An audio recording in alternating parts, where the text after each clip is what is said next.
여러분 안녕하십니까? 마침내 2023-24 유럽 리그들이 끝났습니다. 그 대미를 장식한 경기는 역시 레알 마드리드와 도르트문트의 UEFA 챔피언스 리그 결승전이었는데요. 이제 유럽 리그가 종료가 되고 우리는 유로 2024와 또 코파 아메리카를 기다리고 있는 이제 그런 상황이 됐습니다. 또 각 대륙에서는 월드컵 또 지역 예선들이 펼쳐질 거고요. 김현민 기자님을 모시고 그래도 마지막으로 UEFA 챔피언스 리그 파이널 한번 정리를 해봐야 되지 않겠나. 많은 또 흥미진진한 기록을 양산했던 그런 결승전이라서 요거 안 살펴볼 수가 없는데, 살펴보기 전에 분데스리가 전문가께 조금 약간 아픈 질문을 하나 하겠습니다. 뭐 아프지 않으실 수도 있어요. 네.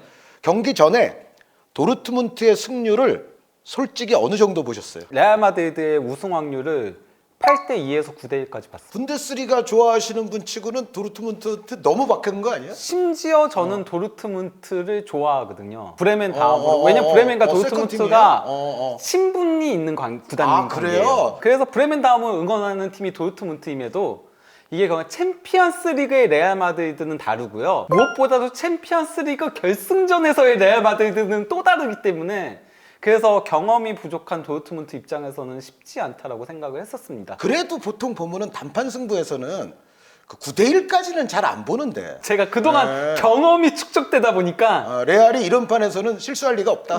거기다가 도르트문트가 막 그나마 뭐 바이언 정도의 경험이 있는 팀이었으면 모르겠지만은 그러지 않았기 때문에 그거 치고 저는 도르트문트의 경기력이라던가 이런 거에는 박수를 보내고 있습니다. 그 정도로 정말 제 예상보다 훨씬 더 선전을 해줬어요, 도르트문트가. 네, 졌지만 아주 잘 싸웠던 그렇죠. 경기였는데, 그 레알 얘기는 이제 좀 있으면 계속 할 거니까 이제 도르트문트에 대해서 한마디만 더 물어보면, 여기까지 온 도르트문트 비결은 뭔가요? 그러니까 뭐 리그에서도 망친 시즌이라고 감독 나가라 뭐 별소리가 많았던 도르트문트가 어쨌든 토너먼트의 특수성은 있지만 챔피언스 리그 결승 무대까지 왔단 말이에요. 요거는 원동력이 뭐였을까요?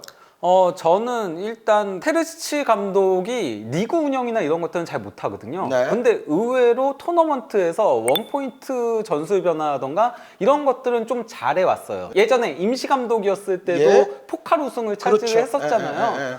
그리고 이번에도 챔피언스 리그에서의 선전했던 부분들은, 그런 것들이 특히 이제 아데이미 같은 선수들이 리그에서는 결정력 부족으로 좀 아쉬운 모습들을 많이 드러냈었거든요. 하지만 챔피언스 리그에서 이 선수의 빠른 발이 상대 수비 뒤를 파는 그런 역할들을 잘 해준 부분들도 있고, 훈메스 같은 이제 베테랑들이 챔피언스 리그에서 더 힘을 내주면서 사실 저는 챔피언스 리그에서의 훈메스의 퍼포먼스는 역대 수비수들 중에서도 나름 손에 꼽힐 만한 퍼포먼스가 아니었나 싶을 정도로, 심지어 결승전에도 훈메스 정말 미친 활약을 펼쳤잖아요. 그럼에도 이제 아깝게 우승은 못했지만 어쨌든 훈멜스 개인의 퍼포먼스로만 보면 수비수로서는 역대급이었다. 자, 그러면은 이제 도르트문트에 대한 어떤 사전 예상, 그리고 도르트문트가 그래도 굉장히 선전했던 챔피언스 리그였다는 말씀을 들어봤고요. 이제 본격적으로 김현민 기자님의 결승전 분석으로 넘어가 보겠습니다. 먼저 그 양 팀의 선발 포메이션을 보도록 하겠는데요. 도르트문트는 뭐 최근에 계속 들고 나왔던 4-3-3 포메이션을 들고 나왔습니다. 레알 마드리드 역시 이제 뭐 다이아몬드 4-4-2를 들고 나오긴 했는데요. 여기서 그나마 변화가 있는 지점이라고 한다면은 그래도 수비형 미드필더로 추아메니가 조금 더 중용이 됐었거든요, 토너먼트에서는. 근데 부상이 계속 있었죠.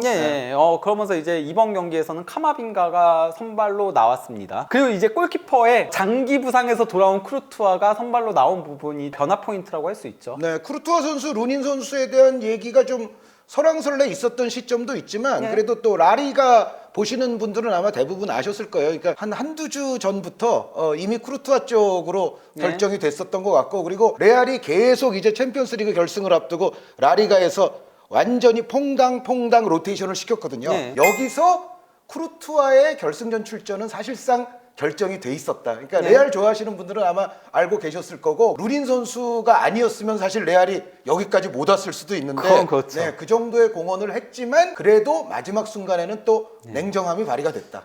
그리고 결승전 쿠르투아의 모습을 보니까 역시 잘한 선택이죠. 그 경험은 무시 못하더라고요. 루닌이 정말 선방 같은 능력은 좋았지만은 각도 좁히고 이런 것들은 확실히 쿠르투아가 한 수 위였습니다. 특히 도르트문트처럼 빠르게 상대 배우를 침투해 들어가는 팀 상대로는 쿠르투아의 넓은 커버가 더 중요했다.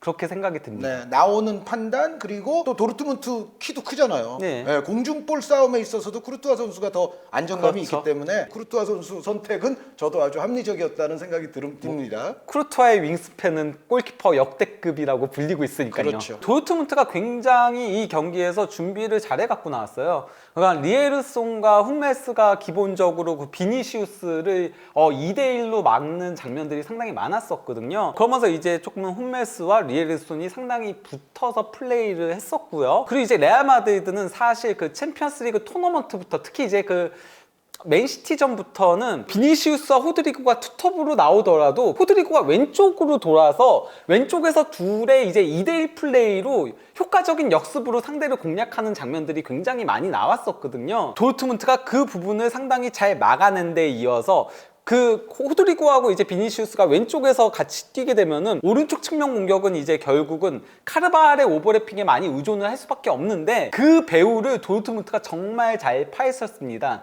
특히 아데미 그 챔피언스리그에서 가장 순간 최고 속도가 빠른 선수가 그 배후를 상당히 위협적으로 파고들고 그리고 또 이제 그쪽에서 자비쳐도 상당히 많이 달려 들어가는 장면들이 있으면서 그러면서 공격을 상당히 잘 만들어 갔다라고 할 수 있겠는데요. 네, 레알 마드리드는 기본적으로 뭐 예를 들어 4-4-2처럼 출발을 한다 손 치더라도 투톱이 시시각각으로 레알은 좀 바뀌죠. 그렇죠. 그러니까 예를 들어 뭐 기본적으로 비니시우스 호드리구라 할지라도 비니시우스가 측면 가면 뭐 벨링엄 호드리구처럼 그렇죠. 보일 때도 있고 네. 호드리구가 또 수비 시에 예를 들어 뭐 오른쪽 측면 가서 쓴다 혹은 비니시우스를 톱으로 보내고 호드리구가 왼쪽 측면 가서 쓴다 이런 경우들도 존재하면서 호드리구 비니시우스가 또 양 사이드로 가면 어떤 때는 벨링엄 발베르데가 또 투톱인 네. 것처럼 모양이 형성되는 경우도 있어서 그 네. 레알 마드리드가 아마 결승전에서도 그 상황에 따라서는 그 전체적인 포메이션은 유사해도 사람은 좀 바뀌는 그리고 이제 도르트문트가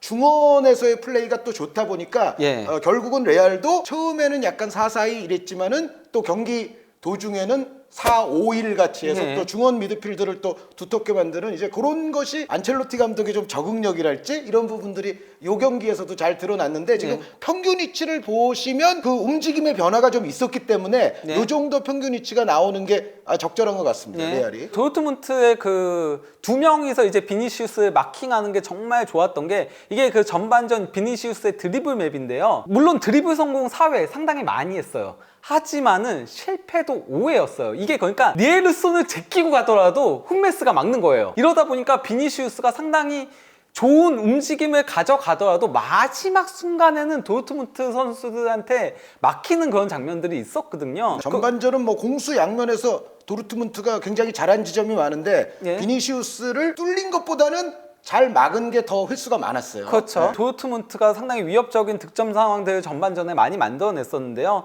특히 이제 산초가 오른쪽에서 조금 볼을 끌고 가다가 이제 브란트를 연결해가지고 아데미까지 연결되는 이 과정들이 정말 좋은 장면들이 많이 있었거든요. 근데 일단 뭐 21분경에는 리에르손의 스로인을 훈메스가 받아서는 환상적인 장거리 패스를 연결해줬고 이걸 이제 그 아데미가 상대 수비 뒷공간을 파고들어서 옵사이드 트랩을 깨고 가서 잡아냈는데 여기서 쿠르투아가 정말 커버를 잘 들어왔어요. 그러다 보니까 아데미의 터치가 조금 길어졌고 그럼에도 아데미가 쿠르투아를 제치고 슈팅을 가져갔으나 카르바알이 커버를 들어와서 막아내는 장면이 있었습니다. 네. 사실 이게 뭐 아데미의 터치가 아쉬웠다 이런 평가들이 많긴 한데 터치도 아쉬웠지만은 쿠르투아의 이게 너무 맞아요. 좋았다라고 네, 생각을 합니다. 네, 저도 기본적으로 그렇게 생각합니다. 예. 네. 곧바로 또 이제 23분경에는 아데미가 이제 패스를 준 거를 브란트가 또 옆으로 패스를 연결해줬고 엠레찬이 이제 패스 준 거를 자비처가 이제 볼을 끌고 가다가 산초한테 패스 줬고 산초가 다시 이제 자비처한테 2대1 패스 형태로 연결해 준 거죠.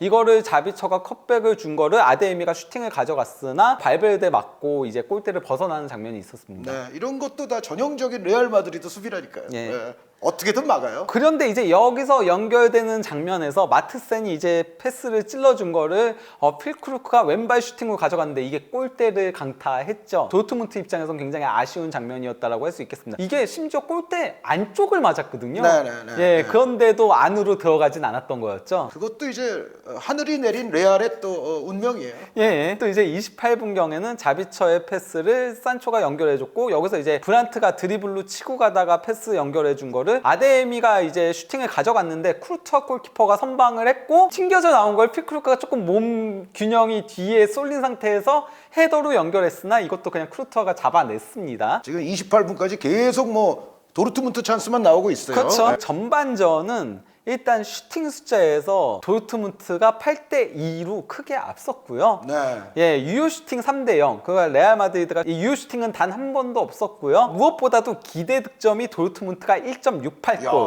1.68이면 반올림하면은 2골이잖아요. 그렇죠. 네. 반면에 레알 마드리드는 0.09골. 야, 그러니까 레알 마드리드는 사실 그렇게 위협적인 득점 찬스 자체를 만들어내지 못했었거든요. 레알 마드리드가 전반전 슈팅 2개를 기록한 게 이번 시즌 공식 대회 전부 다 합쳐서 처음 있는 일이었고요. 아, 2개밖에 못한 게 예. 라리가 중계를 레알 경기는 그래도 좀 많이 했는데 뭐 코파 예. 델레이나 수페르코파도 했었고 없다라고. 2개. 뭐 김현민 기자님 말씀이 진리겠죠. 이거 옵타에서 진짜로? 기로 나온 거니까. 네, 옵타를 믿습니다. 네. 예, 전반전 상대한테 기대 득점을 1.68골을 내준 것도 이번 시즌 공식 대회 처음 있는 일인 거고요. 저 1.68은 느낌상으로도 예. 처음일 것 같아요. 예. 예. 여기 나오진 않았지만은 제가 알기로 0.09골도 이번 시즌 레알 마드리드가 기록한 전반전 최소 수치. 챔피언스 리그로 놓고 보더라도 2013-14 시즌 이 기대 득점이 도입된 이래로 전반전 1.68골은 챔피언스 리그 결승전 역대 최고 수치. 자, 그러면은 이제 도르트문트의 아쉬움은 저 정도 기록적인 전반전이었으면 골을 넣었어야죠. 그렇죠. 예. 예, 특히 아데미 장면과 필크루크의 슈팅이 골대 맞고 나온 이 2개가 가장 아쉬웠다라고 할 수 있죠. 네, 저는 사실 하프타임쯤에서는 이거 레알이 이겼네? 라는 생각이 네. 들더라고요. 예. 네, 도르트문트에게는 매우 애석한 일이지만. 레알 마드리드가 후반 와서는 약간 조금 그래도 호드리그를 오른쪽으로 상당히 많이 움직이게 하면서 네. 좌우로 이제 벌려서 도르트문트를 괴롭히는 장면들. 저는 이게 진작에 나왔어야 됐다라고 생각을 해요. 왜냐면은 도르트문트 같은 경우는 마트센이 굉장히 공격에 관여하는 능력이 좋은 풀백이지만은 대신 수비력은 약점이 있거든요. 네. 그렇기 때문에 거기에 조금 집중 공략을 했어야 됐다라고 생각을 하고 수비도 벌어지게 되는 그런 효과가 발생을 하거든요. 하지만 그럼에도 레알 마드리드의 후반전 슈팅들이 대부분 크로스의 세트피스에서 나왔어요. 그리고 크로스가 정말 이 경기에서 본인의 세트피스 능력을 유감없이 발휘를 했었는데요. 네. 49분경에 크로스가 매우 위협적인 프리킥을 가져간 걸 이제 코벨 골키퍼가 선방을 했습니다. 네. 근데 이게 레알 마드리드가 이번 경기에서 기록한 첫 유효 슈팅이었고 후반전 첫 슈팅이었습니다. 그러면서 저는 요 슈팅을 봤을 때 흐름이 조금 후반전에 바뀔 조짐을 요때 좀 느꼈거든요. 곧바로 이어진 코너킥에서 레알 마드리드의 두 번째 슈팅이 나온 건데요.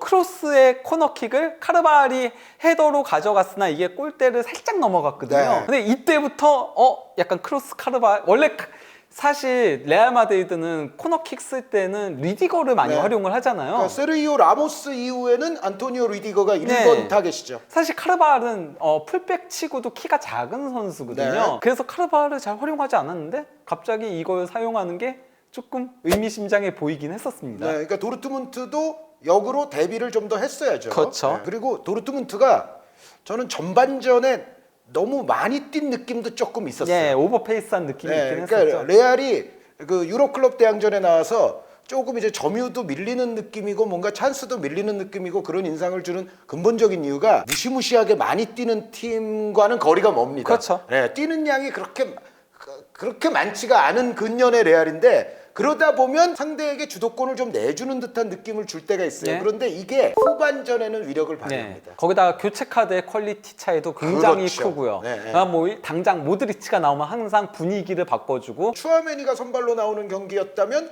카마빈가가 또 교체로 나오거든요. 예. 네. 그러면은 또 이제 볼을 끌고 올라가는 능력과 패스 공급에서 더 나은 모습을 보여주죠. 그렇죠. 이런 가운데 도르트문트가 72분경에 아데미를 빼고 로이스를 넣었는데 로이스가 도르트문트 구단에 있어서의 그런 상징성, 특히 이제 이 경기가 마지막 경기여서 그런 부분도 있고 또 이제 로이스가 워낙 한 방은 있는 선수여서 넣은 거라고 보이긴 하는데 네, 그리고 토니 크루스 선수처럼 프리킥 같은 거 걸렸을 때는 그렇죠. 네, 근데 만약에 그러면 김현민 기자님 너무도 분데스리가 도르트문트 잘 아시니까 묻겠는데 로이스가 들어가야 된다면 어느 정도 시간대에 들어가는 게 적절했으며 0대 0이라는 가정하에 예. 누구랑 바꾸는 게 그래도 가장 적절했을까요? 저는 0대 0이라면은 연장전까지 갈 가능성도 있잖아요. 아, 그러니까 아예 기용 안 한다. 그러니까 넣는 시점을 조금 늦게 가져간다. 최대한. 예, 그러니까 80분 넘어서까지도 0대 0 스코어가 이어진다면 지고 있을 땐 당연히 로이스를 넣어야죠. 그렇죠. 저는 아데이미를 뺀 게 실책이었다라고 개인적으로 생각을 해요. 그러니까 어쨌든 도르트문트가 위협적인 공격을 하려면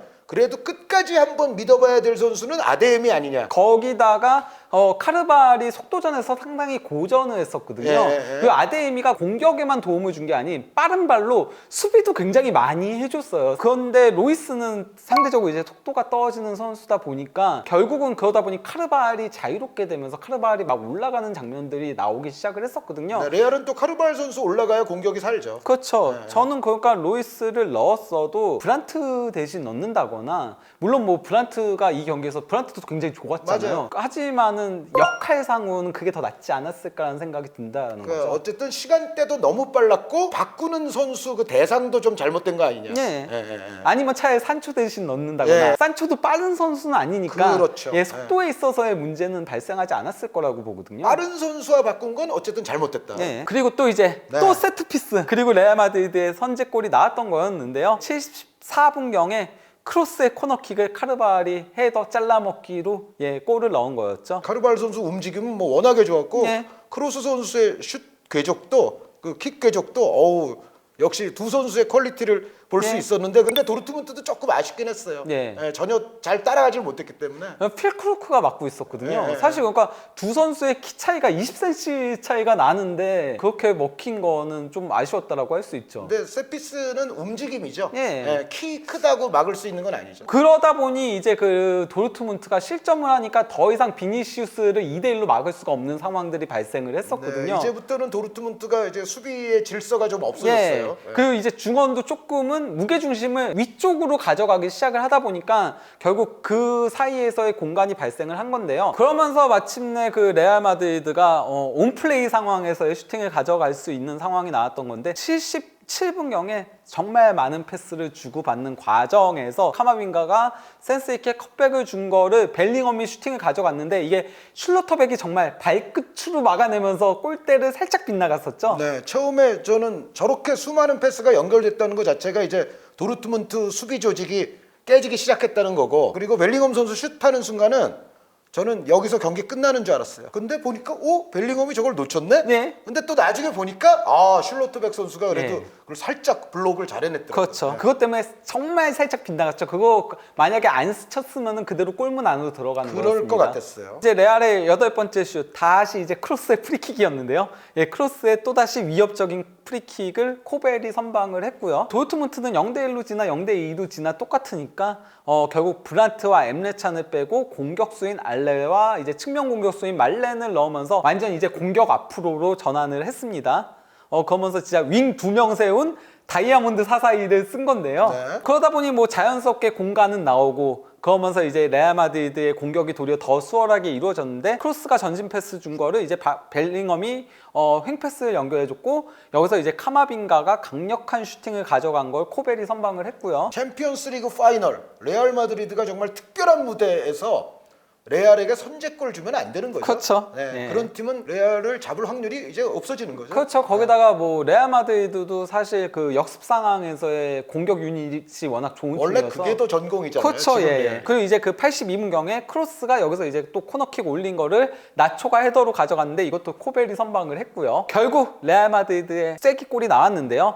벨링엄이 이제 패스를 혼전 상황에서 연결해 준 거를 이제 그 비니시우스가 받아서 그대로 치고 들어가다가 왼발 슈팅으로 차분하게 골을 성공시켰습니다. 근데 이게 도르트문트의 실책성 플레이로부터 그렇죠. 비롯해서 예. 근데 레알이 항상 이렇게 경기를 마무리 짓는 방식은 이런 것 같아요. 그러니까 예. 선제골 넣어놓고 그럼 이제 상대팀이 다 막 모든 플랜과 조직이 어그러지거든요. 예. 그렇게 구조가 어그러져 있을 때는 꼭 또 상대팀에서 실수를 해주는데 그렇죠. 레알은 그럴 때 100% 응징을 합니다. 여기서 그러니까 마트센이 정말 말도 안 되는 패스 미스를 한 거죠. 원래 근데 그렇긴 한데 네. 그 레알 상대로는 대부분 그런 걸 해줘요. 그렇죠. 상대팀. 예. 이런 가운데 그 레알은 86분경과 그리고 90분, 그리고 이제 추가 시간에 하나하나 장극 이용 교체를 단행을 합니다. 마지막 순간까지 방심을 하지 않는 그런 수비적인 교체를 단행을 그러면서 이제 호드리구 빼고 밀리탕 넣고 또 이제 비니시우스 빼고 바스케스 넣으면서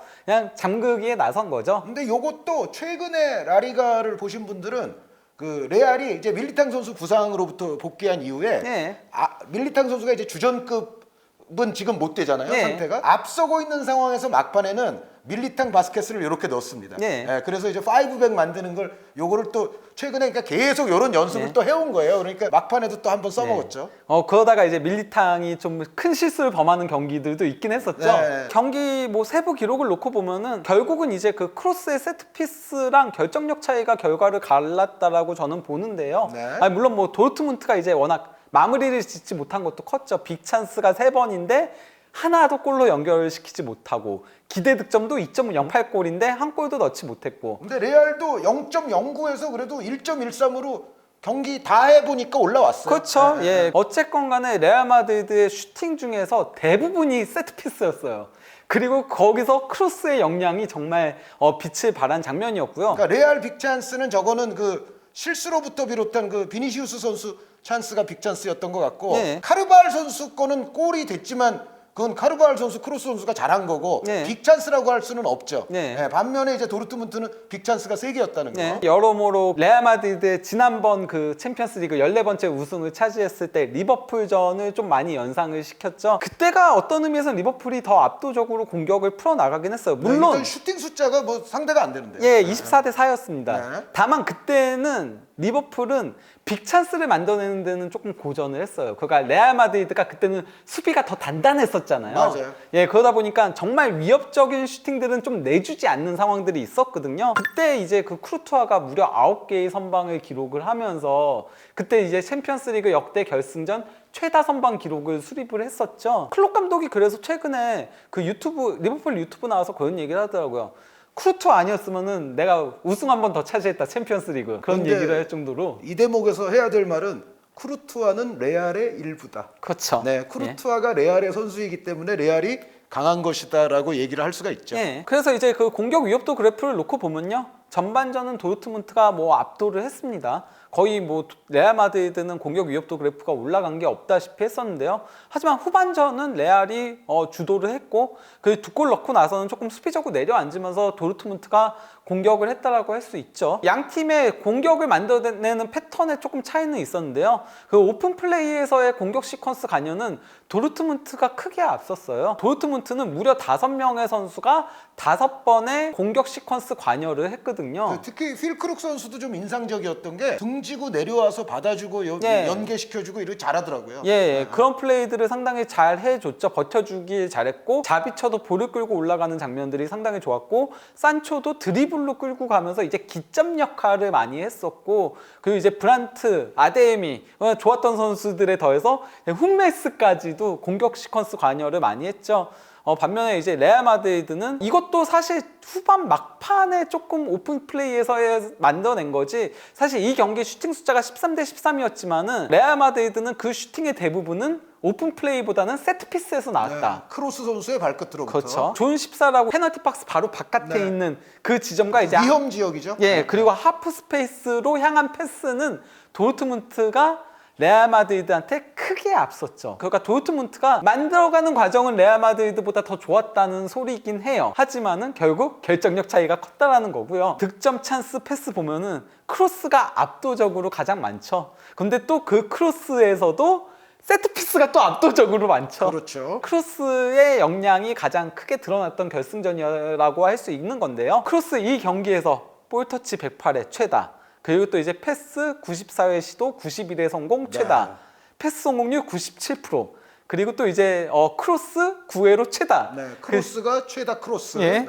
그 소유권 획득도 5회로 최다, 찬스 메이킹도 4회로 최다, 유효 슈팅 2번에서 그게 다 유효 슈팅. 그래서 최다. 그리고 도움도 최다. 아까도 보셨지만 공격적인 지표에서 도르트문트에게 조금 밀린 면도 있는 경기인데도 불구하고 이런 모든 좋은 공격 지표에서 크로스 선수가 대부분 1등을 했어요. 마지막 경기 찬사를 받아도 마땅하다. 그냥 딱 경기 끝나고 나서 레알 선수들이 다 이제 무등 태워주고 막 이랬었죠. 그리고 모드리치랑 이제 교체돼서 나갈 때 레알 관중들도 이제 기립박수를 네. 보내는 그런 장면들이 있었고요. 근데 그 장면도 재밌었던 게 이제 더 나이가 많은 선수가 이제 대체로 또 들어왔어요. 그렇죠. 네, 네. 예, 심지어 더 나이 많은 그 선수는 재계약한다라는 보도가 나오고 있죠, 네. 현재. 근데 나이가 그냥 많은 것도 아니고 좀 꽤 많죠, 사실은. 그렇죠. 크로스 선수도 나이가 많다고 우리가 이제 인식이 돼 있는데 워낙에 모드리치 선수는 나이가 많아서. 예, 예. 이제 40을 앞두고 있으니까요. 네. 토니 크로스의 레알 마드리드 커리어인 건데요. 이게 정말 대단합니다.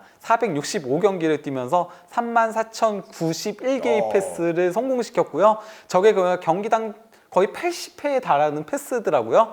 그리고 찬스 메이킹도 974회에 패스 성공률이 94%, 커리어가. 네. 예, 이건 말도 안 되는 수치인 거죠. 그렇죠. 저렇게 많은 경기를 저렇게 이제 주도적으로 뛴 선수 가운데 94% 패스 성공률 나오는 거는 사실 역대급이에요. 그리고 도움 93도움, 그리고 28골, 그리고 23개의 우승 트로피를 들어 올린 건데요. 지난 10년간 2014년에 네. 레알 마드리드에 왔으니까요. 챔피언스 리그 우승 5회, 라리가 우승 4회, 코파델레이 우승 1회, 그리고 피파 클럽 월드컵 우승 5회, 그리고 또 이제 슈퍼컵 우승 4회, 그리고 수페르코파 우승 4회를 기록한 겁니다. 네. 크로스 선수는 사실 챔피언스리그 우승은 바이에른에서 한 번 더 있는데 그렇죠. 여기는 이제 표기가 예. 레알 경기만 표기를 했으니까 예. 안 된 거고 이번에 뭐 레알 마드리드 선수들은 레알에서만 6회째 우승한 선수들을 또 배출을 해가지고 예.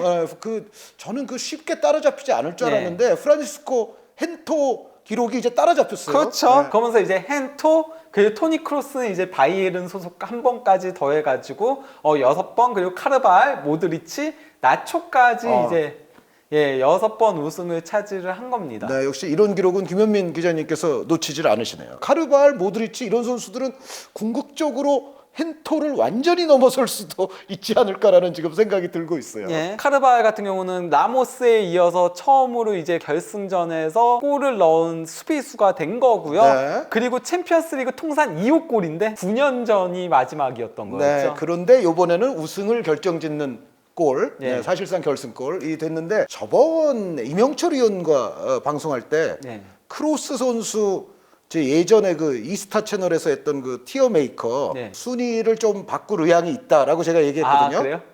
카르발 선수도 바꿀 의향이 있습니다. 예. 예, 여기서 중요한 선언을 하겠습니다. 카르발 예. 선수도 바꿀 의향이 있고 다시 말씀드리지만 현역 선수도 그렇고 지도자도 마찬가지지만 좀 변동성이 있어요. 저의 티어 메이커도 나중에 개정판 한번 하겠습니다. 제가 김현민 기자님, 저 이명철 위원님 다 모시고 같이 할 수도 있는데 어쨌든 카르발 선수도 제가 좀 올리겠다라는 말씀을 여기서 드립니다. 그리고 만약에 유로까지 우승하게 된다면은 토니 크로스의 위상은 독일 내에서 굉장히 많이 올라가게 되지 않을까라고 개인적으로 생각을 하고 있습니다. 거의 그러면은 마테우스 다음 급까지도 올라가게 되지 않을까 싶어요. 김현민 기자님 그 말씀에는 동의. 예. 그러니까 크로스 선수는 뭐 챔피언스리그는 기록적인 우승 횟수를 갖고 있고 여기에 월드컵 우승에다가 유로 챔피언까지 한다면은 그거는 위상적으로는 그리고 업적적으로는 분명히 마테우스 거의 그 레벨인 거는 저는 인정합니다. 예, 거기다가 크로스가 저는 이번 시즌이 개인 커리어를 놓고 보더라도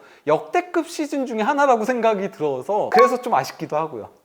이렇게 정점을 찍고 근데 본인이 저는 이런 사람들 좋아해요. 예. 그렇게 남도 그래. 정점을 찍었을 때 진짜 내려오는 사람. 예. 비니시우스의 기록을 놓고 보면요. 비니시우스가 전반전에는 상당히 이제 상대의 밀집 수비에 고전을 했으나 후반 와서는 이제 공격을 계속 이끌어내면서 볼 경합 승리 13회로 최다였고요. 이게 대부분 이제 드리블 상황에서 나온 거였고요.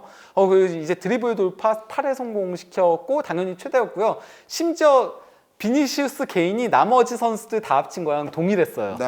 예, 그리고 또 이제 상대 박스 안에서의 볼 터치도 5회로 최다였고 파울 획득도 3회로 최다였고 예, 골도 최다였고 그렇다라고 할 수 있겠는데요. 근데 앞으로 도르트문트 팬들은 비니시우스 선수를 좋아하진 않을 것 같더라고요. 예.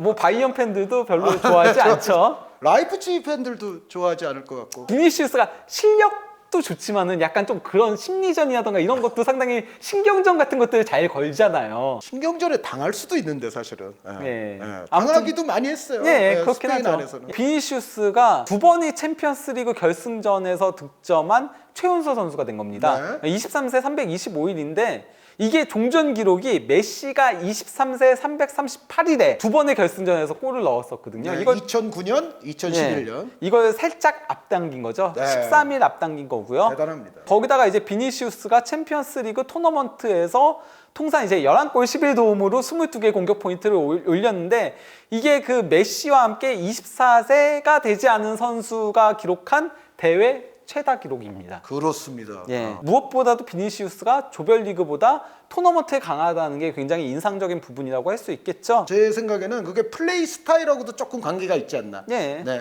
아까 그 아데미 같은 선수 특성 말씀하셨듯이 그 토너먼트에서 도르트문트에게 네. 크게 도움이 됐다고 그랬잖아요. 네. 비니시우스 선수의 그 스타일 자체가 그렇죠. 강호들과의 그 외나무다리 승부에서 뭔가 빛을 더 발할 수 있는 플레이 스타일을 저는 갖고 있다고 생각해요. 예. 또 이제 비니시우스가 브라질 선수는 처음으로 챔피언스리그 결승전 2개 이상의 대회에서 골을 넣은 선수로 등극한 겁니다. 저것도 약간은 좀 그렇죠. 놀라운 기록이라고 예, 볼 수 뭐 있겠네요. 오브나우드라던가 다른 선수들이 있을 법도 한데 네, 여태까지 브라질의 영웅들이 꽤 많았는데. 그렇죠. 네. 비니시우스가 이 경기에서 8개의 드리블 돌파를 성공시켰다라고 했는데 이게 그 옵타에서 해당 기록을 집계하기 시작한 2003-04 시즌 이래로 챔피언스리그 결승전 한 경기 공동 4위에 해당합니다. 네, 호나우지뉴, 메시 2번 이게 이제 공동 1위고요. 예, 10회고요. 공동 4회가 호날두 선수 그리고 비니시우스 선수인데 호날두 선수는 저 당시는 맨체스터 유나이티드 선수죠. 그렇죠. 쿠르투아의 활약상도 빼놓을 수 없는데요. 예, 쿠르투아 선수가 이제 뭐 리버풀 상대로 2022년에도 미친 선방을 했었잖아요. 두 번의 결승전에서 유효 슈팅 12회 허용을 했는데 단 한 골도 허용하지 않았고 야. 유효 슈팅에 따른 그 기대 실점이에요. 이건 그러니까 골대를 빗나간 거는 제외한 거거든요. 전체 기대 실점 합산은 아니란 얘기죠. 그렇죠. 그건 더 높겠죠, 더 이거보다. 높아야죠. 예. 그런데 3.4골을 막아낸 거예요, 결승전에서. 그러니까 정말 골문 안으로 들어오는 것만 3.4개 막았다는 거죠. 그렇죠. 네. 말도 안 되는 선방력을 보여줬다라고 할 수 있겠는데요. 거기다 눈에 보이지 않는 그건 뭐 커버라던가 또 이제 높이 장악력이라던가 네. 이런 것들까지도 보여준 거죠. 그리고 이제 안첼로티 감독. 짝짝짝. 예. 챔피언스리그 역사상 최초로 이제 그 5회 우승을 달성한 감독의 등극을 한 건데요. 네, 또 한 가지 대단한 거는 그게 2003년에 시작이 돼서 2024년까지 왔다는 거예요. 그렇죠. 저는 저거 엄청나다고 생각을 합니다. 네. 네. 2003년과 2007년은 밀란 감독으로 네. 그리고 2014년부터 2024년까지는 레알 마드리드 감독으로 이제 우승을 차지를 한 건데요. 그러다 보니 이제 역대 최다 우승이 안첼로티 5회 그리고 레알 마드리드의 안첼로티가 3회 네. 그리고 과르디올라 3회 그리고 이제 지단 3회 페이슬리. 예, 네. 그렇게 되는 거죠. 레알 마드리드 통산 15번째 챔피언스리그 우승을 차지한 건데요. 이게 그 이탈리아 팀들 다 합쳐도 12회로 레알 마드리드한테 안 되고요. 독일 다 합쳐도 8회로 레알 마드리드의 절반 정도밖에 되지 않고요. 네덜란드, 포르투갈 6회씩 다 합쳐도 12회로 레알 마드리드한테 안 되는 거고요. 네, 그리고 프리미어리그 잉글랜드 리그와 같아진 거죠. 네. 잉글랜드는 그러니까 뭐 한 팀이 많이 우승한 거는 리버풀 6회밖에 없긴 하지만은 다들 잉글랜드는 십시일반으로 좀 다양한 그렇죠. 클럽들이 우승한 리그죠. 예, 그 네. 맨유 2회, 뭐 맨시티, 빌라, 노팅엄, 예, 뭐, 그렇죠. 네. 레알 마드리드는 2014년 이래로 챔피언스리그에서 6번 우승을 차지를 한 건데 이 기간에 다른 팀들은 다 합쳐도 5번. 바르셀로나, 네. 리버풀, 바이언, 첼시, 맨시티. 대단합니다. 그러다 보니 이제 레알 마드리드가 챔피언스리그 결승전 성적이 18전 15승 3패거든요. 야, 대단해요. 근데 네. 마지막으로 이제 결승전에서 패한 게 저거 리버풀이네. 예, 1981년. 81년이면. 그리고 1962년에는 벤피카한테 패했었고요. 에우제비오에. 네. 그리고 1964년에는 카테나초 인테르한테 이제 패했던 거였죠. 네. 그러고 나서는 1998년부터 2024년까지 결승전 9연승입니다. 레알하고는 웬만하면 파이널 같은 데서는 붙지 마라. 그렇죠. 네. 그리고 유벤투스가 준우승은 7회로 가장 많고요. 그러니까 우승을 경험한 팀 가운데 준우승이 가장 많은 팀이 유벤투스고요. 우승을 경험해보지 못한 팀 가운데 준우승이 가장 많은 팀이 아틀레티코 마드리드예요. 예. 네, 그 기록이 있습니다. 근데 이제 이번에 레알 마드리드의 우승이 또 의미가 있는 게 뭐냐면요. 구단 역사상 첫 유러피언컵 챔피언스리그 무패 우승입니다. 네, 레알이 여태까지 저게 왜 없었지? 하지만 없었다. 예. 이번이 처음이다. 사실 그 조별리그 마지막 같은 경우는 항상 조금 힘을 빼고 나오면서 그렇죠. 그러기도 했었죠. 이번 시즌 총 이제 챔피언스리그에서 28득점을 넣고 15실점 허용하고 그리고 4번의 클린시트인데 그런데 사실 올라오는 과정은 쉽지 않았어요. 특히 이제 16강 라이프치히와의 토너먼트 시작으로 해가지고 맨시티전은 진짜 일방적으로 밀린 경기였고 라이프치히전도 사실 네, 진짜 위기였죠. 예 네. 굉장히 많이 실점 위기가 있었는데 루닌이 정말 선방쇼를 펼치기도 했고 바이언전도 마지막에 약간은 조금 그 심판 판정에 대한 그런 얘기도 나왔을 정도로 고전을 했으나 결국은 다 이겼다. 그리고 그거 가지고 이제 그 레알 마드리드가 경기력이 좋지 못하니까 운이 좋다라는 평가들을 내리는 사람들도 있지만은 앙리가 거기에 딱 일침을 했죠. 이건 운이 아니다. That's Real Madrid. 예, 그렇죠. That's it.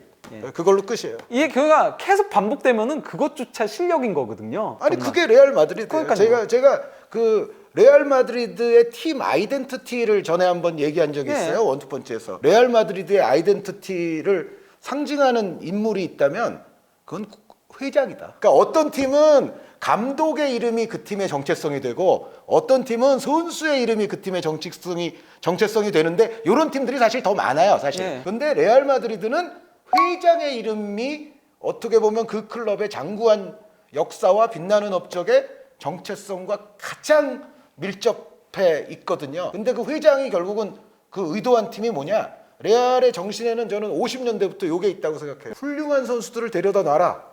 그들이 트로피를 가져다 줄 것이다. 이게 바로 그 로스 갈락티코스의 기본적인 정신이고 이 정신을 수립하고 실행에 옮긴 사람은 레알 마드리드의 경우에는 회장이거든요. 예. 앙리 그 선생님이 그 말을 하신 거는 저는 앙리도 그 레알 마드리드의 그 면면이 내려오는 그 전통적인 정체성을 굉장히 잘 이해하고 있는 거다. 그럴 수밖에 없죠. 바르셀로나에서 직접 또, 경험을 그렇죠. 뭐 아주 긴 기간은 아니지만 스페인 축구를 경험을 했었기 때문에 물론 그때는 바르셀로나도 또 엄청나게 그렇죠. 위대한 선수들로서 센 시기이기도 했지만 어찌됐건 레알 마드리드는 그냥 원래 그런 팀이고 네. 그 위대한 선수들 그리고 그들을 잘 포용하는 지도자가 결국은 궁극적으로는 트로피를 가져다 준다. 여기에는 경기력 이런 거를 너무 얘기할 필요가 없고 그리고 뭐 레알이 전술사적 혁명을 일으켰느냐 안 일으켰느냐 그런 걸 얘기할 필요가 없고 레알이 사실 전술사적 혁명은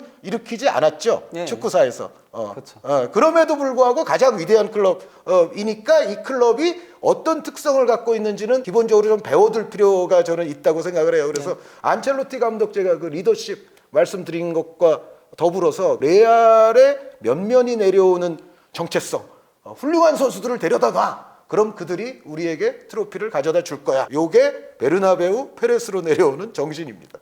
네, 이로써 유럽 리그가 정말로 마무리가 됐고 레알 마드리드가 가장 거대한 트로피를 또 15번째로 들어올리면서 마무리가 된 바로 그 경기에 관해서 김현민 기자님의 또 박식한 스탯들과 더불어서 분석을 해봤습니다. 여러분 저희는 또 다음 시간에 유용한 컨텐츠를 가지고 다시 찾아오도록 하겠습니다. 대단히 감사합니다.